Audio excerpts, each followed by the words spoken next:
I walk around like that nigga. Finger on the trigger. If a nigga wants some smoke, I let that chopper eat his liver.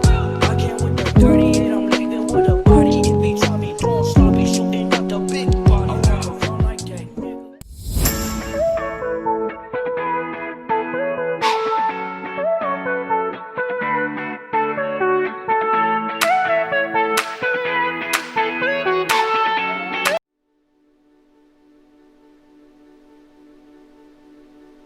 The Internet in the year 2009. We send emails, make calls over the Internet, and discuss topics we take an interest in. Even our banking is going virtual. But what we take for granted today was only a vague idea 50 years ago. In order to understand how we got this far, let's go back to 1957, when everything began. Before 1957, computers only worked on one task at a time. This is called batch processing. Of course, this was quite ineffective. With computers getting bigger and bigger, they had to be stored in special cooled rooms. But then the developers couldn't work directly on the computers anymore. Specialists had to be called in to connect them. Programming at that time meant a lot of manual work, and the indirect connection to the computers led to a lot of bugs, wasting time and fraying the developers' nerves. The year 1957 marked a big change.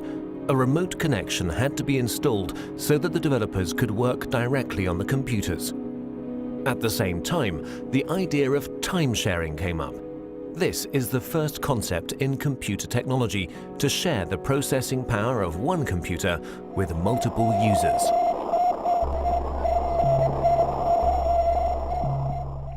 On October 4th in 1957, during the Cold War, the first unmanned satellite Sputnik 1 was sent into orbit by the Soviet Union.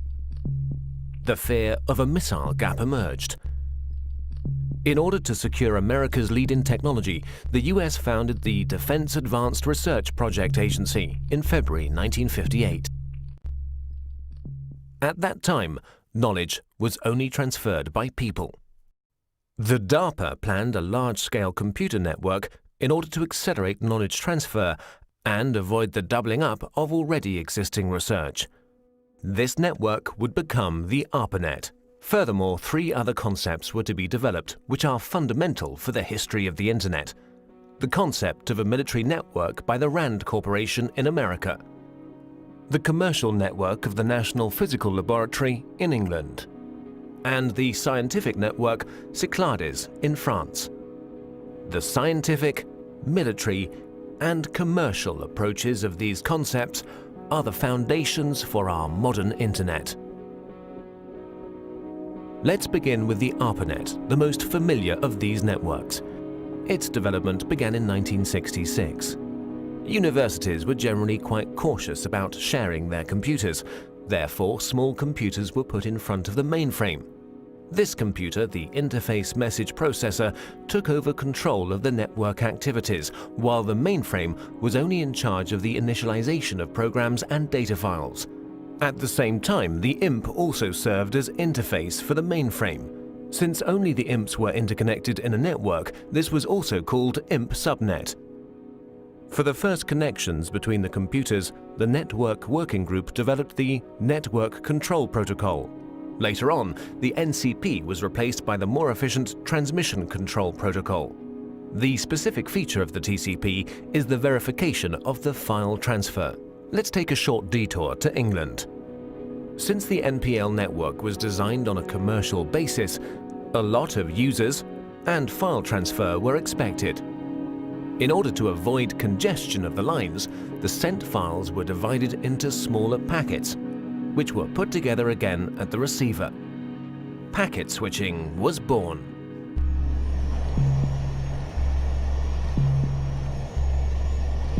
In 1962, American Ferret aircraft discovered middle and long-range missiles in Cuba, which were able to reach the United States. This stoked fear of an atomic conflict.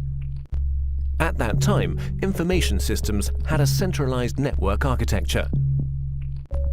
To avoid breakdown during an attack, a decentralized network architecture had to be developed. which in case of loss of a node would still be operative. Communication still used to work through radio waves. That would have caused problems in case of an atomic attack.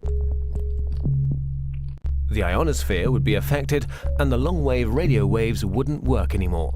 Therefore, they had to use direct waves, which, however, don't have a long range. A better solution was the model of a distributed network. Thus, long distances could be covered with a minimum of interference. Another milestone followed with the development of the French network Cyclades. Since Cyclades had a far smaller budget than ARPANET, and thus also fewer nodes, the focus was laid on the communication with other networks. In this way, the term Internet was born. Moreover, Cyclades' concept went further than ARPA's and the MPL's. During communication between sender and receiver, the computers were not to intervene anymore, but simply serve as a transfer node. Cyclades' protocol went through all machines using a physical layer that was implemented into the hardware, providing a direct connection with the receiver, an end-to-end structure. Inspired by the Cyclades network and driven by the incompatibility between the networks, their connection gained in importance everywhere. The phone companies developed the X.25 protocol, which enabled communication through their servers, in exchange for a monthly basic charge, of course. DARPA's transmission control protocol was to connect the computers through gateways. And the International Organization for Standardization designed the OSI reference model.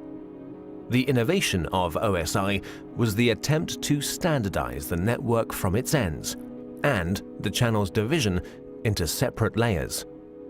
Finally, the TCP assimilated the preferences of the OSI reference model and gave way to the TCP/IP protocol, a standard which guaranteed compatibility between networks, and finally merged them, creating the Internet.